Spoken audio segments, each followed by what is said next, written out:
Who was it in your staff who said Johnny's no longer with us? Oh, Johnny's dead. Yeah, it was class. So I was listening to this conversation on this recorded thing. It was this fucking Sarah again, the one who was Mystic Sarah, right? So she goes, the patient rings up and goes, can I have an appointment with Lewis, please? I came a year ago and I'd like to see Lewis. And Sarah goes in this type of voice, I'm really sorry, Lewis is not with us anymore. Right?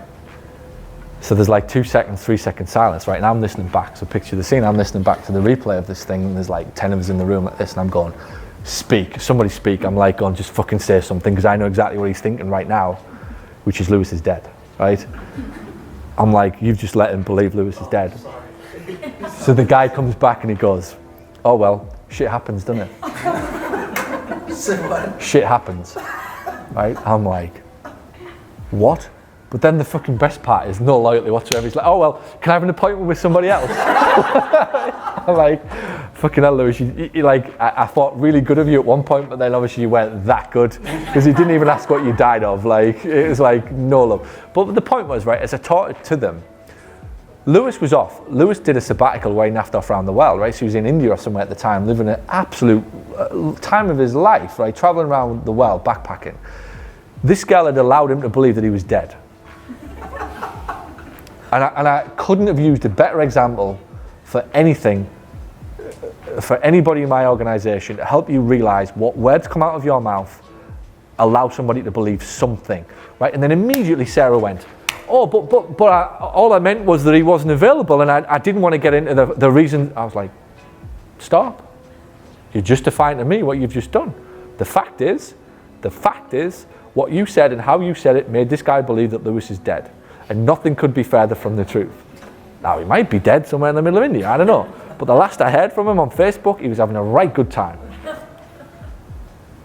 You had a chance to go, you know what? Lewis ain't with us. Lewis is traveling around the world, but Lewis is having the absolute time of his life. He's going to be back with us in 6 months, but you know what? Paul wanted him to go off, enjoy his life, do what he wants to do, and we're ready for him when we come back. Anyway, back to you, right? So we had a chance to make that into a really good conversation.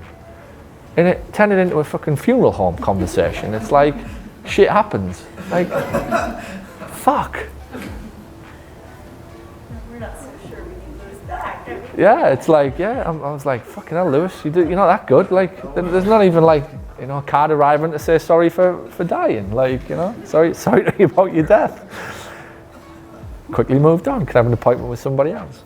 But that's the point, is the reason that those types of things work is that I was able to point out to many of the staff that you think you're saying something. I don't, and don't take this wrong, I'm not really bothered what you said, I'm interested in how it was interpreted.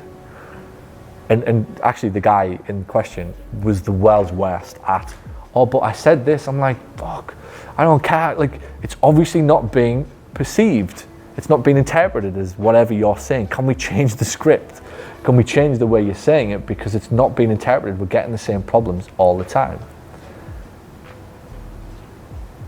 What's the phrase that Jake uses right now? For true communication to take place, it must be understood. So we think that we're communicating with somebody, but the basic rule is if they didn't understand it, communication didn't take place. And some stuff that I've read lately goes deeper into it, about how the reason that most people are really bad communicators is because we actually can't communicate with ourselves. I thought, oh, it's so powerful. If you understand what that means, it's back to these problems. Like, we can't get it across what we want. We can't even communicate with ourselves as to what we really mean and what we really want from our lives. Therefore, most relationships are toxic and can be volatile and can be like a problem. And not just romantic, just generally. We struggle genuinely because we can't communicate with ourselves.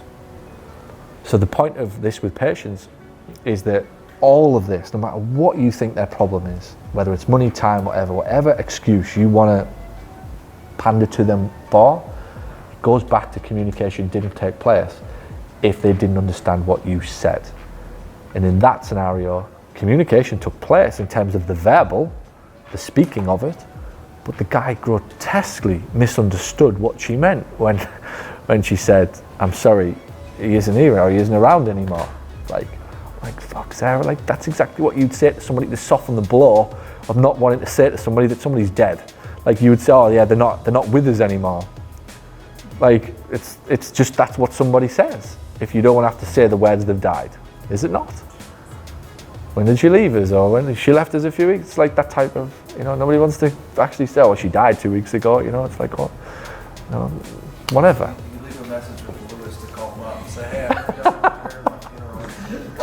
Hey, it's Lewis, I heard you want an appointment. All you said, and all you can say, shit happens.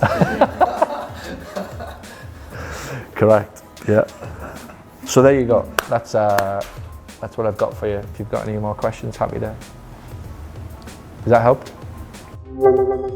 Thanks for watching this video, and if you found it helpful, and if you now find yourself thinking, I wonder what else this person can help me with, head over to paulgough.com/books, where you can find my best-selling books, which will show you how to add more profit to your practice. Or send an email to paul@paulgough.com to ask about how we can help you accelerate the growth and profitability of your clinic. And by the way, if you know anybody who would find this helpful, please share this video out. Thanks so much.